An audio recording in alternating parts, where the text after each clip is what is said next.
आजका यी सुन्दर श्लोकहरूको हामी पाठ गरौँ। श्लोक नम्बर 24।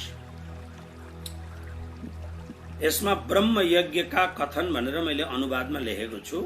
ब्रह्म यज्ञ के हो? ब्रह्मार्पणं ब्रह्म हविर् ब्रह्माग्नौ ब्रह्मणाहुतं ब्रह्मैव तेन गन्तव्यं ब्रह्म कर्म समाधिना। ब्रह्म अर्पणम ब्रह्म हविः ब्रह्माग्नौ ब्रह्मणा हुतम ब्रह्मैव तेन गन्तव्यम ब्रह्म कर्म समाधिना। ब्रह्म यज्ञ यानी गरेको प्रत्येक कुराहरू ब्रह्ममय कृष्णमय भनिन्छ। कसरी? ब्रह्म अर्पणम। अब यो यज्ञको सम्बन्धमा यो कुरो हो, त्यसले गर्दाखेरि यहाँ के भन्नुहुन्छ ध्यान दिएर हेर्नुहोस्। ब्रह्मार्पणम, ब्रह्मार्पणमको अर्थ हो अर्पणम ब्रह्म, अर्पण पनि ब्रह्म हो। अनि ब्रह्म हवि, हवि जो हविष्यान्न हुन्छ त्यो पनि ब्रह्म हो। ब्रह्मणा ब्रह्माग्नौ हुतम ब्रह्म हवि अर्पणम ब्रह्म हवि ब्रह्म ब्रह्मणा ब्रह्मरूप कर्ता द्वारा ब्रह्माग्नौ ब्रह्मरूप अग्निमा हुतम आहुति पनि ब्रह्मलाई नै दिन्छ। ब्रह्म कर्म समाधिना। यस्तो यज्ञ गर्नेवाला जुन मनुष्यको ब्रह्मरूप कर्म समाधि रूप हुन्छ, तेन गन्तव्यम ब्रह्म एव। उसले प्राप्त गर्ने योग्य पनि ब्रह्म नै हुन्छ। ध्यानले हेर्नुहोस्। अब यसलाई अलिकति यो रूपमा प्रयोग गरेको छ। त्यस्तो खालको जुन अघि बताइएको थियो, यस्तो खालको महापुरुषले जुन पनि कर्म गर्दछ त्यो ब्रह्ममय हुन्छ, यज्ञमय हुन्छ। कसरी? अर्पणम ब्रह्म। अर्पण भनेको श्रुवा। श्रुवा अब हाम्रो आदरणीय पण्डितजीहरू हुनुहुन्छ, उहाँहरूलाई त थाहा छ, तर हजुरहरूलाई थाहा छ छैन। श्रुवा भनेको घिउ उठाएर स्वाहा गर्दाखेरि हाल्ने जुन एउटा काठको बनिएको कड्छी जस्तो हुन्छ, डाडु जस्तो, त्यसलाई श्रुवा भनिन्छ। एउटा ब्रह्म यज्ञ गर्ने जुन महान योगी हुन्छन्, उनीहरूलाई त्यो काठको श्रुवा ब्रह्म होइन, उनीहरूको श्रुवा यानी ब्रह्म नै श्रुवामय हो। हवि जुन सामग्री तयार गरेको हुन्छ, त्यो सामग्री पनि ब्रह्ममय हुन्छ। र साथमा कर्ता जो गर्नेवाला छ ऊ पनि ब्रह्ममय छ। अग्नि जुन छ त्यो पनि ब्रह्ममय छ, अग्नि पनि ब्रह्ममय छ। अनि ब्रह्ममय आहुति पनि ऊ ब्रह्म रूपमै दिन्छ। त्यसले गर्दा ब्रह्म कर्म समाधिना, ब्रह्म कर्म उसका सम्पूर्ण कर्महरू ब्रह्ममय हुन्छन्। अर्थ यही हो, उसका सम्पूर्ण कर्महरू ब्रह्ममय हुन्छन्। ब्रह्म कर्म समाधिना। आउनुहोस्, यो मतलब उसका हर कर्महरू, उसका प्रत्येक क्रियाहरू ब्रह्ममय हुन्छन्। यसैलाई अगाडि स्पष्ट रूपमा अरू कुराहरू भन्दैछौँ, यो हेर्नुहोस् राम्ररी। अब यसरी नै यो त ब्रह्म यज्ञ भयो। अब देव यज्ञ कसलाई भनिन्छ हेर्नुहोस्। दैवमेवा परे यज्ञम् योगिनः पर्युपासते ब्रह्माग्नाव परे यज्ञम् यज्ञेनैवोपजुह्वति। अब देव यज्ञ कसलाई भनिन्छ? देव यज्ञको विषयमा हेर्नुहोस्। देव यज्ञ कसलाई भनिन्छ? दैवम एव अपरे यज्ञम। दैवम एव अपरे यज्ञम योगिनः पर्युपासते ब्रह्माग्नौ अपरे यज्ञम यज्ञेन एव उपजुह्वति दैवम एव अपरे यज्ञम अपरे केही विद्वानहरूले कसैले ब्रह्म यज्ञ गर्दछन् कसैले के गर्दछन् भने अपरे दैवम एव अपरे यज्ञम। अब यो देव यज्ञको विशेषता हो। देव यज्ञ कसरी गर्दछन् यस सम्बन्धी कुरो छ, ध्यान दिएर हेर्नुहोस्। यो पहिलेको हामीले जुन कुरो गर्यौं यो ब्रह्म यज्ञ भयो। ब्रह्ममय यज्ञ मतलब उसले जे गर्दछ त्यो यज्ञ ब्रह्ममय हुन्छ, कृष्णमय हुन्छ। देव यज्ञ र ज्ञान यज्ञ कस्तो हुन्छ हेर्नुहोस्। अपरे माने केही विद्वानहरू, केही यज्ञ गर्ने यज्ञकर्ताहरू, कुनै अपरे योगिनः कुनै योगीहरू दैवम देवताहरूको पूजनको लागि यज्ञम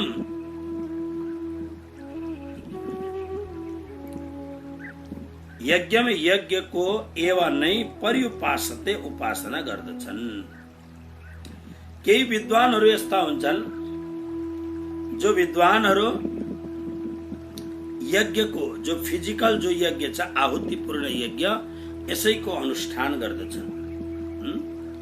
त्यसले गर्दा पहिलेको जुन यज्ञ छ त्यो पृथक यज्ञ छ, त्यो ब्रह्म, उनीहरूको हर कार्य ब्रह्ममय हुन्छ।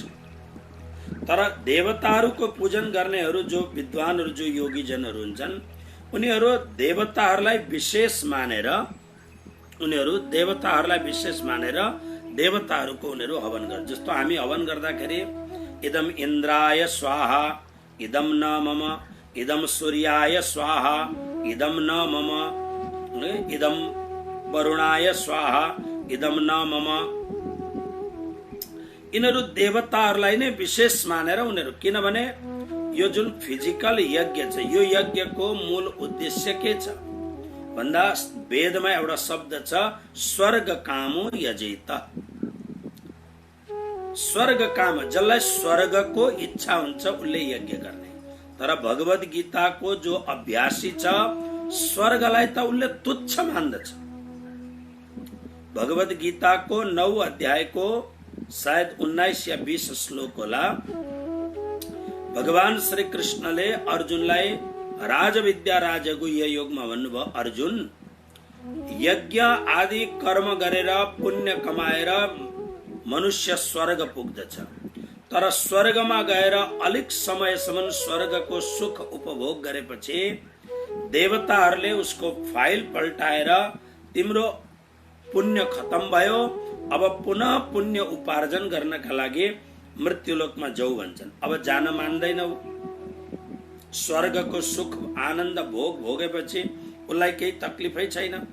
अब स्वर्गमा आनन्दले आशा पनि पिउँदछ, स्वर्गमा आनन्दले अप्सराहरूसँग नाच्दछ, डरै छैन उसलाई कसैले केही भन्लान् भनेर, उसलाई व्यभिचारको दोष पनि छैन।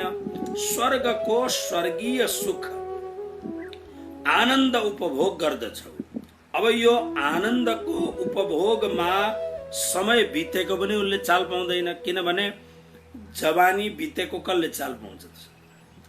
जवानीको जुन 15-20 वर्षको उमेर हुन्छ, यो जवानीको 15-20 वर्षको उमेर कसरी जान्छ मान्छेलाई थाहै हुँदैन।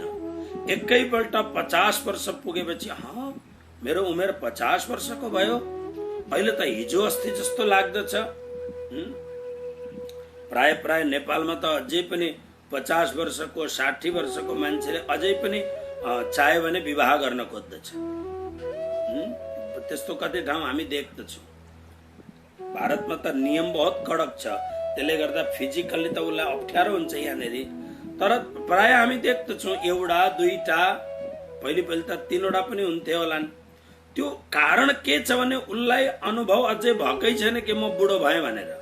अब मैले यो विवाह गर्ने इत्यादि काम छोडेर अब माला लिएर भजन भक्ति गरेर आनन्दले आफ्नो जीवन अब परमात्माको लागि नै शरीर बुढो भइसक्यो। मैले अस्ति जुन लुते कुकुरको उदाहरण दिएको थिएँ, सुन्दा नराम्रो लाग्दछ, तर राम्ररी बुझ्नुहोस्, इन्द्रियहरू यति खतरनाक छन्। मन सहितको इन्द्रिय, शरीर जर्जर भएर बुढो भए तापनि इन्द्रियका वासनाहरू बुढा हुँदैन।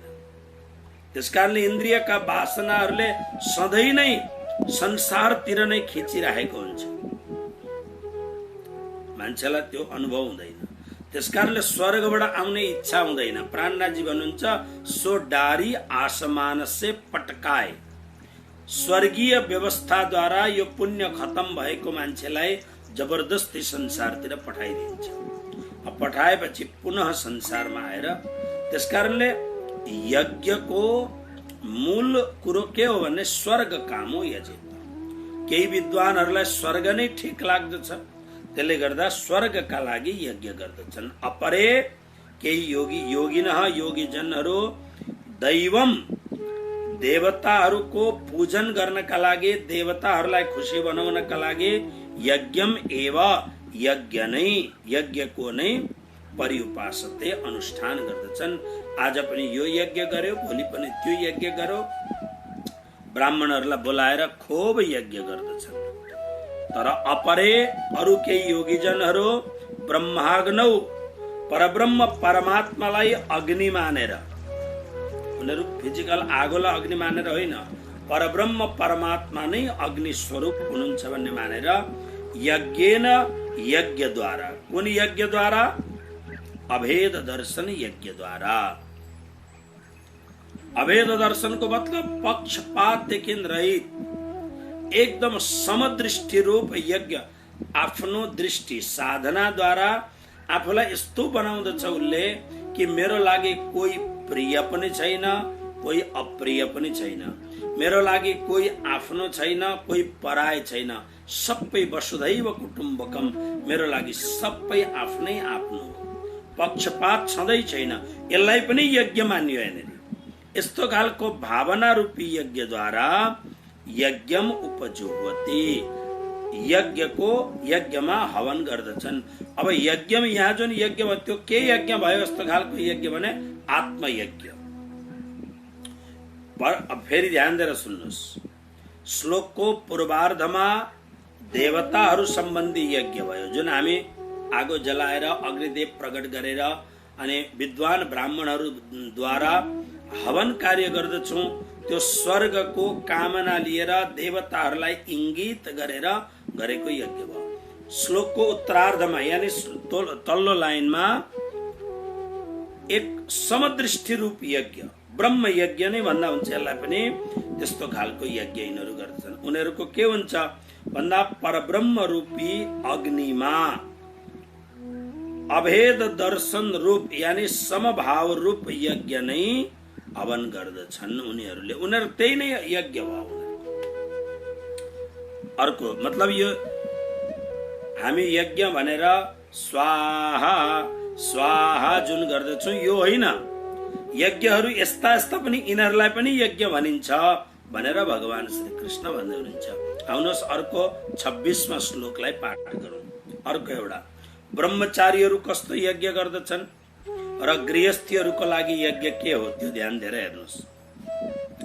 श्रोत्रादिनेन्द्रियाण्यन्ये संयमाग्निषु जुह्वति शब्दादीन विषयानन्य इन्द्रियाग्निषु जुह्वति। अब हेर्नुहोस्, हामी जस्ता साधु सन्त जो अविवाहित छौँ हाम्रो यज्ञ के हो र हजुरहरू जस्तो जो सद्गृहस्थ हुनुहुन्छ तपाईहरूको यज्ञ के हो? यज्ञको परिपाटीलाई हेर्नुहोस्। श्रोत्रादिनेन्द्रियाण्यन्ये, श्रोत्रादिनी इन्द्रियाणि अन्ये संयमाग्निषु जुह्वति शब्दादीन विषयान अन्य इन्द्रियाग्निषु जुह्वति।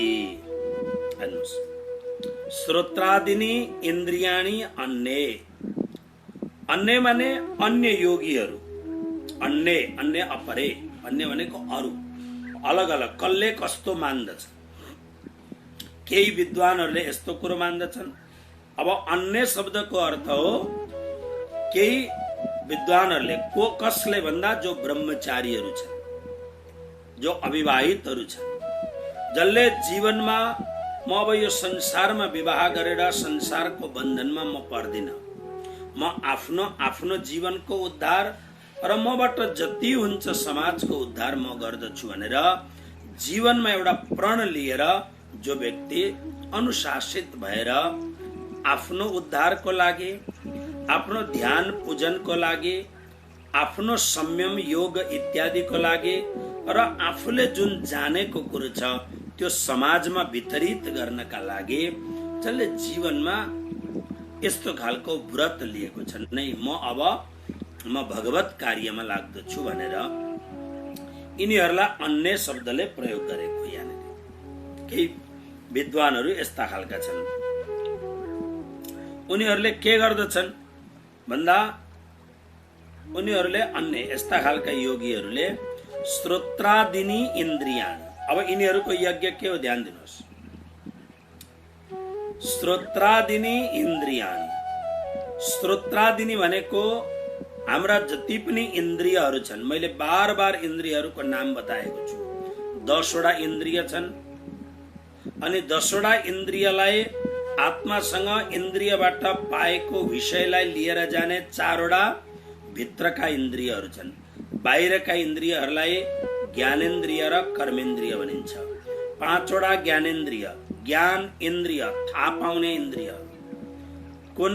श्रवण, त्वचा, नेत्र, रसना, नासिका। वाह, आज कस्तो मिठो परफ्युम लगाएछ। आजकल गर्मीको मौसम छ, भक्तहरूले बिहान सेवामा मोगराको फूल लिएर आउँछन्। मोगरा, सेतो मोगराको फूल यति सुगन्धित हुन्छ, परमात्मालाई चढाएपछि बिहान आरतीमा पनि राखेको हुन्छ, मग मग मग मग सुगन्ध आउँछ। नाक, यी पंच ज्ञान यिनीहरूले थाहा पाउँछन्। अनि पंच कर्मेन्द्रिय, बाक, मुख, पानी, शरीर, हात, पाद, चरण, उपस्थ वायु, मल इन्द्रिय र मूत्रेन्द्रिय। यी कर्म गर्ने इन्द्रियहरू, यिनीहरूद्वारा कर्म हुन्छ। कर्म भएपछि थाहा पाउँछन् ज्ञानेन्द्रियले। ओके, हर प्रकारका, जस्तो राति हामी सुत्यौं, प्रातःकाल उठ्ने बित्तिकै अब हाम्रो संवेदनाले भन्छ बाथरुम जाने बेला भयो भन, संवेदनाले बाथरुमतिर दौडाउँछ। ओके, संवेदनाले यी सब कार्यहरू गर्दछ। त्यसकारणले हात पैरहरू यी भित्र मनले संवेदना प्रकट गर्दछ अनि इन्द्रियहरूलाई काम लगाउँदछ। भोजन अगाडि भयो, जिब्रोले त भोजन समाउन सक्दैन, त्यसर्थ हात स्वयं भित्र भोजनमा जान्छ अनि ग्रास उठाएर मुखमा हाल्देपछि बल्ल रसना इन्द्रियले चाल पाउँदछ। भोजनमा अचार यस्तो रहेछ, भात यस्तो रहेछ, रोटी यस्तो रहेछ। आजकल त हाम्रो गुजरातमा यहाँ यतातिर आँपको सिजन छ अनि गुजरातमा आँपलाई रस बनाएर अनि भगवानलाई भोग लगाएर भोजनको साथमा आँपको रस खाने चलन छ। अहिले यहाँबाट 400 किलोमिटर अगाडि, 500 किलोमिटर अगाडिबाट मलाई यहाँनिर 2-3 मन जति के आँप पठाइदिएको छ। साह्रै राम्रो आँप हुन्छ त्यहाँ, डेली आँपको सिजन चलिरहेछ यहाँनिर। भनेपछि यो सब कुरो यिनीहरूले चाल पाउँछन्। र 5 वटा कर्मेन्द्रिय, 5 वटा ज्ञानेन्द्रिय र 4 वटा मन, चित्त, बुद्धि, अहंकार। यी सम्पूर्ण श्रोत्रादिनी भनेको यी सबै इन्द्रियाणी, इन्द्रियहरूलाई संयमाग्निषु, संयमाग्निषुको अर्थ हो संयम रूपी अग्निमा। अब यहाँ अग्नि के छ भन्दा कन्ट्रोल गर्नु, संयम गर्नु। संयमको अर्थ के हो मैले धेरै पल्ट भनिसकेको छु। संयमको अर्थ के हो भन्दाखेरि जस्तो जिब्रो छ, अब जिब्रोले त धेरै कुरो खान माग्दछ। जिब्रोले धेरै कुरो खान मागे तापनि हामीलाई संस्कार पाएको छौं, विवेक पाएका छौं, बार बार गुरुजीको सत्संग पाएका छौं। अब जिब्रोले जे मागे तापनि त्यो विवेकले हामी जिब्रोलाई भन्छौँ नै यो कुरो खाने कुरो होइन, यो तिमीलाई हेज रसना, तिमीले यो कुरो पाउँदैनौ। जसले रसनाका दुवै इन्द्रियहरूलाई संयमित बनाउन सक्दछ ऊ संसारमा विजयी हुन्छ।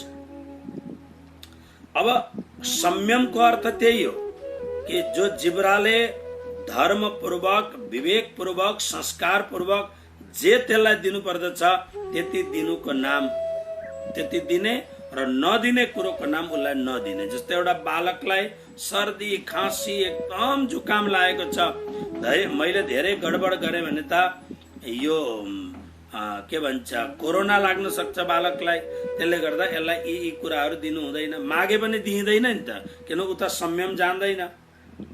त्यसकारणले अब ब्रह्मचारीहरूका लागि, साधुहरूका लागि, जसले आफ्नो जीवन साधुतामा समर्पण गरेको छ त्यस्तो व्यक्तिको लागि अग्नि, आगो अग्नि होइन, यहाँ संयम नै अग्नि हो। संयम रूपी अग्निमा जुह्वती हवन गर्दछ। केलाई हवन गर्दछ भने इन्द्रियहरूको वासनालाई हवन गरिदिन्छ। यानी इन्द्रियहरूले जे मागे भनेर छाडा छरपष्ट भएर इन्द्रियलाई खोराक दिँदैन, सम्पूर्ण इन्द्रियहरूलाई संयम रूपी आगोमा हवन गरिदिन्छ। अब यो भयो। अन्य तल्लो लाइनमा आउनुहोस्, शब्दादिन विषयान अन्य इन्द्रियाग्नि सुजुह्वति। अब अन्य भनेको अरू जो व्यक्तिहरूको भन्दा सद्गृहस्थ अन्य, उनीहरू कस्ता हुन्छन् भन्दा शब्दादिन विषयान, शब्द आदि विषयहरूलाई इन्द्रियाग्नि, इन्द्रिय रूपी अग्निमा जुह्वती हवन गरिदिन्छ। भन्नुको अर्थ के हो भने धर्म, विवेक, मर्यादा, संयम, परम्पराद्वारा जुन जुन विषयहरू उसलाई चाहिएको छ, एउटा सद्गृहस्थलाई चाहिएको विषय, जसरी एउटा विद्यार्थी, जसलाई पुरानो जमानामा ब्रह्मचारी भन्ने चलन थियो, किनभने 25 वर्ष उसले इन्द्रियको साधना गरेर ब्रह्मचारी बन्नै पर्दथ्यो र मात्रै ऊ परिपक्व सद्गृहस्थ हुन सक्दथ्यो। अब आजको जीवनमा तपाईँ त्यसलाई विद्यार्थी भन्नुहोस्। एउटा विद्यार्थी जब ऊ 25 वर्ष, 30 वर्ष या 20-22 वर्षबाट उसको विवाह हुन्छ। विवाह भइसकेपछि वैवाहिक कर्मपछि स्त्री र पुरुषको जुन संयोग हुन्छ, अब यो संयोग धर्मपूर्वक, किनभने ऊ स्त्री पुरुषको संयोगमा पनि धर्म जरुर छ, विवेक पनि छ। विवेक किन छ भन्दा मैले भेडा बाख्रा जन्माउनु छैन, मैले किरा फट्याङ्ग्रा जन्माउनु छैन, मैले भेडा बाख्रा किरा फट्याङ्ग्रा कुकुर सुँगुर मैले जन्माउनु छैन। मैले त मेरो जीवनमा राम कृष्ण विवेकानन्द जस्ता महापुरुषहरू, सीता सावित्री जस्ता अत्यन्त संयमित, जसको द्वारमा ब्रह्मा विष्णु महेश पनि हात जोडेर पुग्दथे, त्यस्ता सन्नारीहरू मैले जन्माउनु छ, भेडा बाख्रा मैले जन्माउनु छैन भनेर एउटा सद्गृहस्थले संसारको उपभोग इन्जोय गर्दाखेरि पनि विवेक, धर्म, मर्यादा उसको साथमा हुन्छ।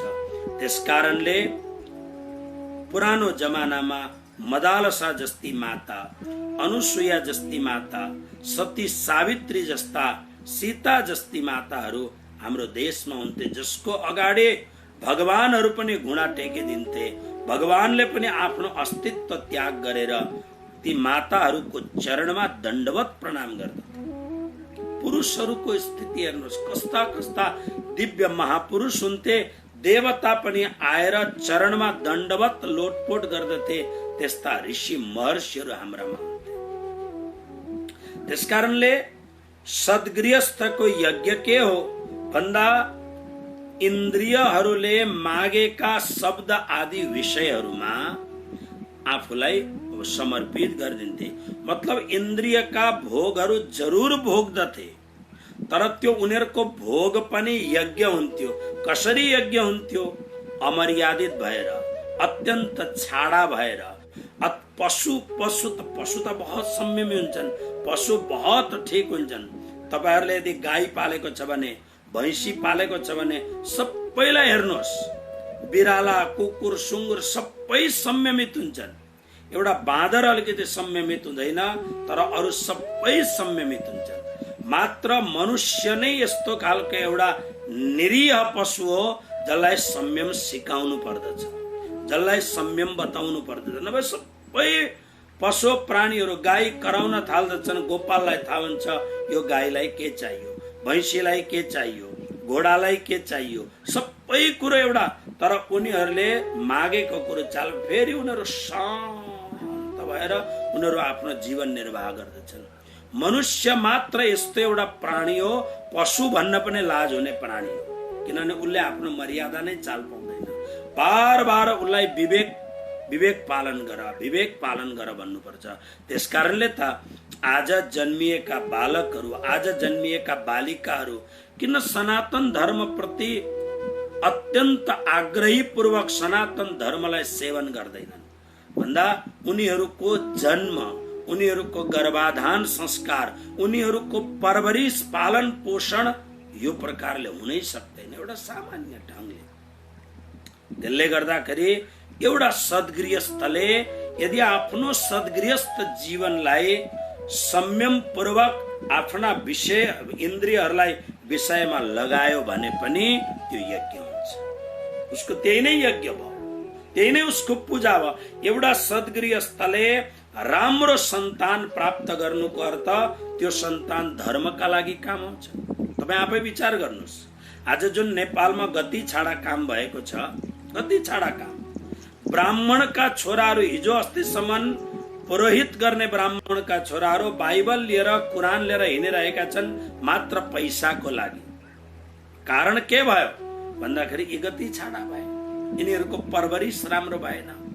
सनातन धर्मका दुश्मन बाहिरबाट आएका, बाहिरबाट त पैसा मात्रै आउँदछ, दुश्मन त यिनीहरू नै छन्। सत्तामा बस्ने सत्ताका महालालची पिशाचहरूले सनातन धर्मको अस्तित्वलाई बिल्कुल एक रातमा समाप्त पारे। तपाईँ भन्नुहुन्छ हामी 80% छौँ, 90, तपाईँलाई कसैले सोध्यो, तपाईँलाई कसैले गण्यो, तपाईँलाई 4 जना मान्छेले निर्णय गरे तपाईँको सनातन धर्मको अस्तित्वलाई 4 जनाले समाप्त गरे। कसले के भन्न सक्यो? किनभने हाम्रो जनसङ्ख्या 80-90% भए तापनि हाम्रो परवरिश, हाम्रो भित्र त्यो खुन, म हिजो अस्ति फेसबुकमा हेर्दै थिएँ यो लिपुलेखहरूको डडेलधुराहरूको यो प्रसङ्गलाई कोही खुकुरी नचाइरहेका थिए, तर म बडा दुःखको साथमा भन्न सक्दछु कोही पनि व्यक्तिले हाम्रो सिमानाहरू मिच्न सक्दछ, हाम्रो सनातन धर्म प्रति अनाचार गर्न सक्दछ। किनभने हामीमा त्यो बोल्न सक्ने क्षमता त छ, किनभने सोसियल मिडिया छ, तर त्यो खुन खौलिन सक्दैन हामीमा, किनभने हाम्रो परवरिश त्यस्तो भएन। हामी जन्म्यौं भेडा बाख्रा किरा फट्याङ्ग्रा जस्तो भएर जन्म्यौं। आमा बाउ आफ्नो खुसियालीमा हामीलाई जन्माए, पछि पालन पोषण हुँदाखेरि पनि आमा बाउले बचपनदेखि सनातन धर्मको बुट्टी पिलाउन सकेनन्, सनातन धर्मको लिटो खुवाउन सकेनन्। बस त्यसै पछि पढ्ने बेलामा त कन्भेन्टहरूमा लगेर क्रिस्चियन मिसनरीका स्कुलहरूमा लगेर राखिदिन्छन्, पैसा धेरै छ, अनि त्यो बचपनदेखि उसले विधर्म मात्रै पढ्दछ। अनि सनातन धर्म प्रति कसरी उसमा सौहार्द बन्न सक्दछ? यति त पर मलाई कसैले मलाई पनि फोन गरेर भन्छन् गुरुजी तपाईले यस्तो भयंकर कुरो नबोल्नुहोस्, किनभने तपाईलाई भोलि अप्ठ्यारो पर्न सक्दछ। मलाई पनि नबोल्नु भन्छन् मान्छेहरूले। भनेपछि हामी कति नाजुक स्थितिबाट हामी गुज्रिँदैछौँ। त्यसले गर्दाखेरि सद्गृहस्थले इन्द्रियहरूलाई विषयमा लगाउनु त्यो यज्ञ नै हुन्छ, यदि यज्ञ पूर्वक उसले गरेको छ भने। मैले के भने, फेरि एकपल्ट यी विषयहरू मैले धेरै कोट्याइरहनु हुँदैन, म साधु मान्छे, तर तपाईहरुलाई म भन्दछु स्त्री र पुरुषको विवाह हुन्छ, त्यो विवाह यज्ञमय विवाह होस्। स्त्री र पुरुषको सम्भोग क्रिया हुन्छ, विवेक क्रिया पछि जो बालकहरूको जन्म हुन्छ, ते राम कृष्ण जस्ता, विवेकानन्द जस्ता जसले आफ्नो देशको प्रति सनातन धर्मको प्रति गौरव गर्न सकियोस्, त्यस्तो सती सावित्रीहरू जस्ता देवीहरूको जन्म होस्। त्यसकारणले सम्भोग पनि यो यज्ञ रूप हुन्छ। पछि पालन पोषण गर्दाखेरि पनि पालन पोषणको प्रक्रिया पनि धर्म पूर्वकको प्रक्रिया होस्, ताकि हाम्रो घरमा किरा फट्याङ्ग्राहरू पालन पोषण हुँदैनन्। कुकुर सुँगुरका बिरालाहरू पाठाहरू हाम्रा घरमा छ, हाम्रो घरमा त शौर्य यस्तोमा हुन सक्दछ। यही नै यज्ञ हो। आउनुहोस् अगाडिको श्लोक 27वां श्लोक। सर्वाणीन्द्रिय कर्माणि प्राण कर्माणि चापरे पिते। बहुत सुन्दर श्लोक छ, ध्यान दिएर हेर्नुहोस्।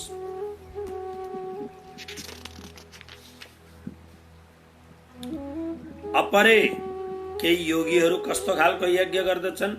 कोही योगीहरू भन्दा सर्वाणी इन्द्रिय कर्माणि, सम्पूर्ण इन्द्रियबाट हुने कर्महरू, कुनै पनि क्रियाहरू, र प्राण कर्मणि, प्राणद्वारा हुने कर्महरू। हाम्रा शरीरमा मुख्यतः 5 प्रकारका प्राण हुन्छन्, अरू 5 उपप्राण हुन्छन्। तर विशेष गरेर 5 प्राणको यहाँ महत्व छ। इन्द्रियको त मैले अघि कुरो गरिहालेँ। 5 प्राण के हुन्? प्राण, अपान, समान, उदान, व्यान। प्राणोपान समानश्च दान व्यानो। अब यिनीहरूले के गर्छन्? यिनीहरूका कर्म छन्। कस्ता कर्म छन्? हृदय प्राण। प्राण नाम गरेको वायुले हृदयमा काम गर्छ। हृदय प्रदेशमा प्राण नाम गरेको वायुको ड्युटी यहाँ लगाएको हुन्छ। प्राण नाम गरेको वायु, प्राण हृदय। गुदे पान, नाभिदेखि मुनि। गुदा माने मल विसर्जन गर्ने जुन इन्द्रिय हो, मल फ्याँक्ने जुन इन्द्रिय हो, त्यसलाई गुदा भनिन्छ। गुदे पान। अपान नाम गरेको वायुले नाभिदेखि मुनि काम गर्दछ, गुदे पान। प्राणोपान, हृदय प्राण, गुदे पानो समान। समान नाम गरेको वायुले यो नाभि प्रदेशमा, भुँडी जसलाई हामी पेट जसलाई भन्छौँ, नाभि प्रदेशमा यसले यो शरीरमा सबैभन्दा इम्पोर्टेन्ट ठाउँ हो यो पेट। जसको पेट ठिक छ त्यसको सब ठिक छ, जसको पेट ठिक छैन त्यसको केही पनि ठिक छैन। त्यहाँ समान नाम गरेको वायुले काम गर्छ। समानो नाभि। उदान कण्ठ देशे, उदान नाम गरेको वायुले यो कण्ठ देशमा काम गर्दछ। अनि व्यान नाम गरेको वायु से चोटीदेखि लिएर पैतालासम्म यो जनरल म्यानेजर हो, यसले काम गरिरहन्छ। यिनीहरूका आफ्ना आफ्ना काम छन्। प्राण अपरम्पार शक्ति हो प्राण। त्यसकारणले प्रत्येक दिन अलिकति भए पनि प्राणायाम गर्नुपर्दछ। प्राणायाम गर्यो भने प्राण शक्ति बढ्दछ। अक्सिजनको लेभल, र अक्सिजन भन्नाले प्राण अक्सिजन मात्र होइन, यो हाम्रो शरीरमा प्राणको एउटा आफ्नो प्रक्रिया छ। अक्सिजन लेभल भन्दा पनि प्राण जसको मजबुत हुन्छ उसको आत्मा पनि मजबुत हुन्छ, मन मजबुत हुन्छ, बुद्धि मजबुत हुन्छ। त्यसकारणले 15 मिनट भए पनि प्राणायाम गर्नुपर्दछ। भगवान कृष्णले त भन्नुभएको छ, गीताध्ययनशीलस्य प्राणायाम परस्य च नैव सन्ति पापानि पूर्व जन्म कृतानि च। जसले गीताको प्रत्येक दिन पाठ गर्दछ र गीताको पाठको साथ साथमा जसले प्राणायाम जसले गर्दछ उसका कुनै पनि जन्मका पाप शेष रहँदैन। भस्मी भवन्ति सद्यस्तु महापातक कोट, सब नाश हुन्छ। त्यसकारणले कस्तो हुन्छ भन्दा सर्वाणी इन्द्रिय कर्माणि प्राण कर्माणि, सम्पूर्ण इन्द्रियका कर्महरू र प्राणका कर्महरू, प्राणका क्रियाहरूलाई ज्ञान दीपिते, केका लागि? ज्ञानको प्रकाश यानी आत्म साक्षात्कार गर्नका लागि आत्ममा संयम योगाग्नौ, आत्म संयम रूप योगाग्निमा जुवती हवन गर्दछन्। अब हेर्नुहोस्, जसलाई आत्म साक्षात्कार गर्नु छ, अलिकति शब्द कठिन भयो कि आत्म साक्षात्कार, ब्रह्म साक्षात्कार। गोपीहरू, कृष्णका भक्तहरूले आत्म साक्षात्कारलाई महत्व दिँदैनन्। उनीहरू त मात्र कृष्णलाई पाउन कोसिस गर्दछन्। कृष्णको साक्षात्कार गर्नका लागि उनीहरू कोसिस गर्दछन् र कृष्णको साक्षात्कार गर्ने कोसिसमा उनीहरूको आत्मा भनेको आफ्नो अन्तरमा विराजमान आत्मा आफै साक्षात्कार हुन्छ। उनीहरूको बाटो अलगै छ। तर महान योगीहरू निर्विकल्पक समाधिद्वारा, निर्बीज समाधिद्वारा आत्म साक्षात्कार गर्छन्। आत्म साक्षात्कार भनेको हाम्रो यो फिजिकल बडी, जसलाई अन्नमय कोष भनिन्छ, यसदेखि भित्रपट्टि प्राणमय कोष छ, अर्को एउटा कोष छ शरीर जस्तै, त्यो प्राणको कोष छ। योगद्वारा, साधनाद्वारा त्यसलाई पनि उल्लङ्घन गरेर, अनि त्यहाँबाट मनको अर्को एउटा कोष छ, त्यसलाई पनि उल्लङ्घन गरेर, अनि विज्ञानको अर्को कोष छ, बुद्धिको कोष, त्यसलाई पनि पार गरेर जब वो आनन्दमय कोष पनि भित्र गुरु प्रसादे अन्तरपेक्षा सो शोभा वर्णिन जाई। प्राणनाथजी भन्नुहुन्छ सद्गुरुको कृपाद्वारा त्यो अन्तरतम विज्ञान आनन्दमय कोषको पनि बीचो बीचमा जो अत्यन्त उज्यालो एउटा वस्तु छ। कति उज्यालो छ भन्दा जसले देख्यो उसले भन्दछ करोडौं करोडौं सूर्य जस्तो उज्यालो हाम्रो भित्र त्यो उज्यालोपन छ। त्यो उज्यालो एउटा सूर्य जस्तो छ, प्रकाश छ, अनन्त कोटि सूर्य जस्तो। त्यो के हो त भन्दा हो त्यही हो कृष्णको अंश। भगवद गीताको 15 अध्यायको 7औं श्लोक, ममैवांशो जीवलोके ईश्वर अंश जीव अविनाशी चेतन अमल सहज सुखराशि। जसलाई प्राणनाथजीले के भन्नुभयो, श्यामाजी न अंग हो सुन्दर साथ। राजजीको अंश, श्यामाजीको अंश जसलाई भन्नुभयो प्राणनाथजीले, बस त्यो बीचो बीचमा जुन परम दिव्य चैतन्य प्रकाश छ, त्यो प्रकाशको नाम हो आत्मा। त धेरै ध्यानीहरू हो त्यो आत्माको दिव्य प्रकाशलाई स्पर्श गर्नका लागि जीवनभरि ध्यान गर्दछन्। बस उसको लागि त्यही यज्ञ हो।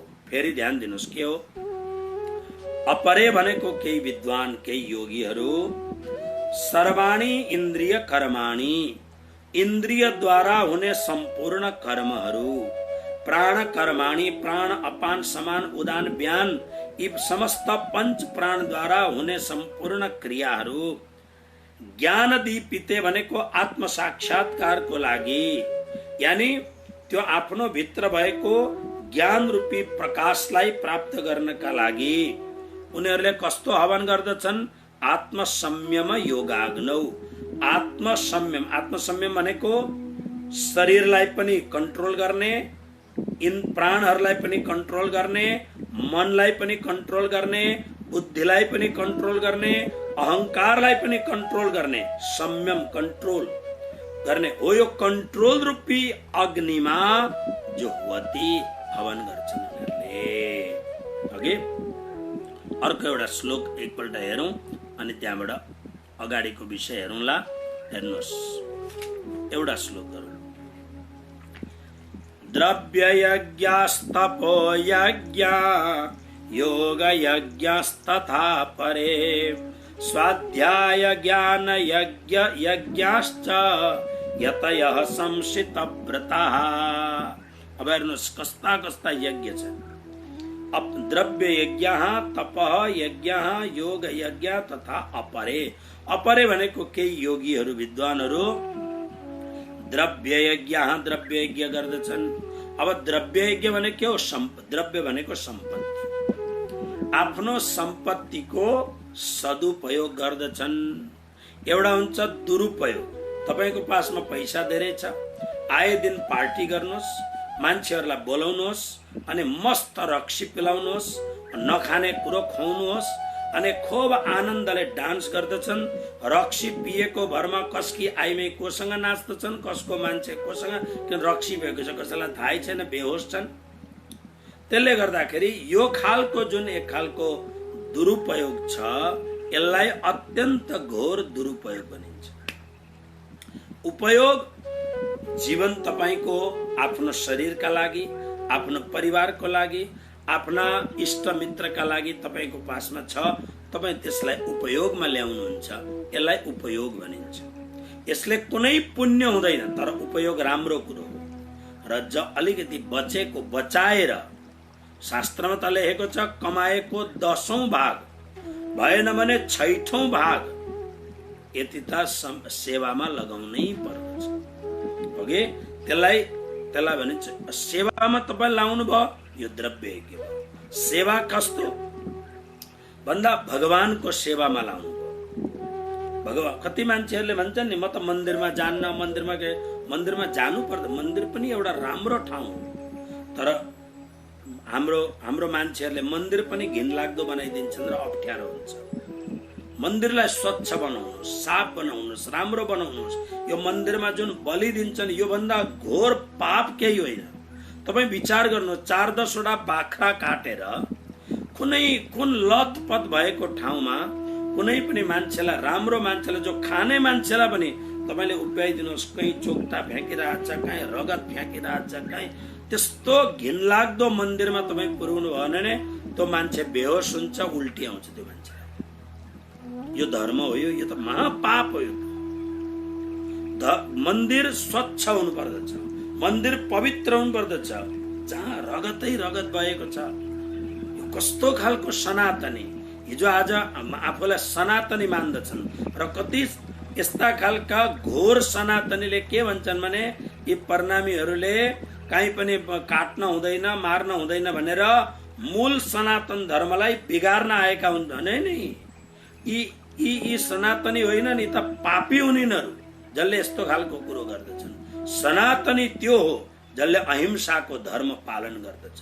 सनातनी त्यो हो जसले देवताहरूको आराधना अत्यन्त पवित्रता पूर्वक गर्दछ। त्यो सनातनी। पूर्वका कुनै घोर राक्षस जस्ता मान्छेहरूले केही सिकाइदिए, 2-4 वटा मन्त्र लेखिदिए, हामी त्यसलाई धर्म मान्छौँ। नै, यो धर्म होइन, यो पाप हो। भगवान कृष्णले गीतामा यसलाई घोर पाप भन्नुभएको छ। त्यस कारणले द्रव्य, त्यो मन्दिरमा एउटा पंखा चाहियो, भक्तहरू आउँछन्, मन्दिरमा पंखा छैन, एउटा पंखा लट्काइदिनुहोस्, त्यो द्रव्य यज्ञ हो। मन्दिरमा भक्तहरू छन्, कुनै दिन भोजन प्रसाद गराउनुहोस्, त्यो द्रव्य यज्ञ भयो। हाम्रो काठमाडौँमा जुन अनाथ आश्रम छ, हामी कस्ता कस्ता बालकहरूलाई ल्याएर त्यहाँ राख्दछौँ। तपाईँ त्यहाँ गएर सेवा गर्नुहोस्, त्यो द्रव्य माने तपाईँले अत्यन्त मेहनत गरेर जुन सम्पत्ति कमाउनु भएको छ त्यसको सदुपयोग गर्नुहोस्। त्यसलाई निडी प्लेसमा अथवा निडी पिपलहरूलाई खर्च गर्नुहोस्, त्यो द्रव्य यज्ञ भयो। कसैले तप यज्ञ गर्दछन्, तप यज्ञ, अत्यन्त तप भनेको सहन गरेर तप यज्ञ गर्दछन्, दिने यज्ञ हुनका लागि। कसैले योग यज्ञ गर्दछन्, योगहरू हैन, जस्तो यम, नियम, आसन, प्राणायाम, प्रत्याहार, धारणा, ध्यान, समाधि, अष्टाङ्ग योग गर्दछन्। कसैले स्वाध्याय ज्ञान यज्ञ, योग यज्ञ गर्दछन्। योग यज्ञ गर्नेहरूले के गर्दछन्? संसित व्रताः, अहिंसा आदि कठोर व्रतको अनुष्ठान गरेर योग यज्ञ गर्दछन्। योगमा कठिन व्रतहरू हुन्छन्, यो नगर्ने, यो गर्ने, यो नगर्ने, यो गर्ने इत्यादि कुराहरू हुन्छन्। र कोही यतयः भनेको कुनै महापुरुषहरूले स्वाध्याय ज्ञान यज्ञ, स्वाध्याय पूर्वक ज्ञान यज्ञ गर्छन्। अहिले हामी जो गर्दैछौँ यो स्वाध्याय ज्ञान यज्ञ हो। कृष्णले भन्नुभएको छ सम्पूर्ण यज्ञहरूमा, सर्वश्रेष्ठ यज्ञहरूमा यो स्वाध्याय ज्ञान यज्ञ सर्वश्रेष्ठ यज्ञमा पर्दछ। किन भने स्वाध्याय ज्ञान यज्ञले ज्ञान त बढाउँछ, हाम्रो विवेक पनि निखारिदिन्छ र बिस्तार बिस्तार हाम्रा पाइलाहरू राम्रातिर मात्रै जान्छ। यसरी अलग अलग प्रकारका यज्ञहरू गर्दछन्। अब हेर्नुहोस्, एउटा यो 2टा श्लोक म उच्चारण गर्दछु अनि आजको प्रसङ्गलाई पूरा गरौँ। अपाने जुह्वति प्राणम, प्राणे पानम तथा परे, प्राणापान गतिरुद्ध्वा प्राणायाम परायणः, अपरे नियताहारा प्राणान् प्राणेषु जुह्वति, सर्वेप्येते यज्ञविदो यज्ञक्षपित कल्मषः। अपाने जुह्वति प्राणम, प्राणे पानम तथा परे। अपरे भनेको केही विद्वानहरूले के गर्छन्, अपाने प्राणम जुहत्य, अपान वायुलाई, अपान जो नाम गरेको प्राण, नाभि मण्डलदेखि मुनिपट्टि जो अध इन्द्रियहरू छन् त्यहाँ काम गर्ने त्यो जुन प्राण वायुको नाम हो अपान वायु। अपान वायुलाई प्राण वायुमा जुहवती माने हवन गरिदिन्छन्। यो प्राणायामका प्रक्रिया हुन्। जस्तो हामी भस्त्रिका प्राणायाम गर्दछौँ, अनुलोम विलोम प्राणायाम गर्दछौँ, पछि कपालभाती प्राणायाम गर्दछौँ, ओके। यस्ता खालका जुन 7 प्राणायामहरू छन् अनि अरू सूक्ष्म प्राणायामहरू धेरै छन्, सिद्धिकारी प्राणायाम भयो इत्यादि प्राणायामहरू। यी प्राणायामका प्रक्रियाहरू कुनैले एउटै मात्रैलाई अभ्यास गर्छन्, अपानलाई प्राणवायुमा जीवनभरि एउटै, त्यसैले उनीहरू परम गतिलाई उपलब्ध गर्दछन्। कसैले के गर्छन्, प्राणलाई अपान वायुमा, यो प्राणका प्रक्रियाहरू अपान वायुमा हवन गर्दछन्। कसैले के गर्छन्, नियत आहार भनेको भोजन एकदम कम्ती गरेर, नियत आहार गरेर प्राणायाममा परायण भएका, प्राणापान गतिरुद्ध प्राण र अपान वायुलाई रोकेर, यानी कुम्भक प्राणायाम, चट्ट रोकेर, रोध्वा भने रोकेर कुम्भक गर्दछन्। रुद्ध्वा प्राणान प्राणै सुजुवती, प्राणलाई प्राणमै हवन गरिदिन्छन्। एते सर्वे अपि, यी सबै पनि यज्ञ क्षपित कल्मषा यज्ञ, यज्ञद्वारा पापका नाश गर्नेवालाहरू, यज्ञलाई जान्नेवालाहरू हुन्। मतलब यी सबै पनि अलग अलग प्रक्रियाद्वारा जीवनमा हामीबाट कुनै पनि प्रक्रियाद्वारा पाप उपलब्ध हुन्छ भने ती पापहरूलाई नाश गर्ने प्रक्रियाहरू हुन्। र यी अलग अलग प्रकारका प्राणायाम आदि यज्ञहरूद्वारा पनि पापको नाश गर्नेवाला, यज्ञलाई जानकार महापुरुषहरू हुन् भनेर कृष्ण। मतलब यी सम्पूर्ण प्रक्रिया, कुनै न कुनै एउटा प्रक्रिया हामीले लिने हो, यी प्रक्रियाहरूद्वारा पापहरूको सर्वनाश हुन्छ। हामीहरूलाई सबैभन्दा सजिलो यज्ञ हो स्वाध्याय ज्ञान यज्ञ। अनि त्यसको पछि अनि राम्रो गुरुदेव खोजेर अनि गुरुदेवद्वारा प्राप्त भएको मन्त्रद्वारा मन्त्र जाप मम दृढ विश्वास, मन्त्र जाप रूपी यज्ञ गर्ने, जसलाई कृष्णले गीतामा भन्नुभयो यज्ञानाम जप यज्ञोस्मि। गीताको 10 अध्याय जसलाई विभूति योग भनिन्छ, भगवानले भन्नुहुन्छ जप जुन छ, यो माला जुन जप गरिन्छ, त्यो जप गर्नु पनि मेरो एउटा विभूति हो। अनि निरन्तर जप गर्यो भने यसबाट पनि परम तेजलाई उपलब्ध गर्दछ। यसरी यज्ञका भिन्न भिन्न प्रक्रियाहरू बताएर अब भगवानले एउटा अलग प्रकारले कुरो भन्नुहुन्छ। यसरी यज्ञ गरिसकेपछि यज्ञबाट प्राप्त भएको, यज्ञ गरिसकेर अनि जुन प्रसाद रहन्छ त्यो प्रसाद जसले उपभोग गर्दछ, त्यो प्रसाद उपभोग गर्ने त पूर्ण पवित्र हुन्छ। इत्यादि कुराहरू अब भगवानले अगाडि गर्नुहुन्छ 31वां श्लोकबाट। आउनुहोस् भोलि हामी 31 श्लोकदेखि अगाडि बढ्नेछौँ। कृष्ण कन्हैया लाल की जय।